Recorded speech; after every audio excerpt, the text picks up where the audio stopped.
করতে পারবে? সন্ত্রাসীরা কি এই বাংলাদেশে রাজনীতি করতে পারবে? আমরা এই বাংলাদেশে খুনি সন্ত্রাসী আওয়ামী লীগের নিষিদ্ধ চাই কিনা? আমরা খুনির হাসিনার ফাঁসি চাই কিনা?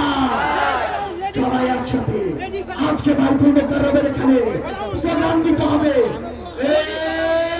অ্যাকশন অ্যাকশন আওয়ামী লীগের বিরুদ্ধে, খুনিদের বিরুদ্ধে, সন্ত্রাসীদের বিরুদ্ধে ফাঁসি ফাঁসি ফাঁসি চাই, খুনি হাসিনার ফাঁসি চাই, ফাঁসি ফাঁসি ফাঁসি চাই, খুনি হাসিনার ফাঁসি চাই, অ্যাকশন অ্যাকশন এনসিপির অ্যাকশন,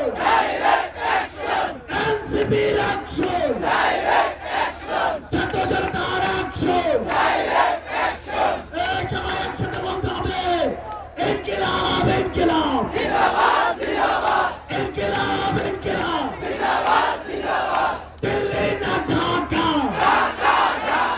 দিল্লি না ঢাকা, ক্ষমতা না জনতা,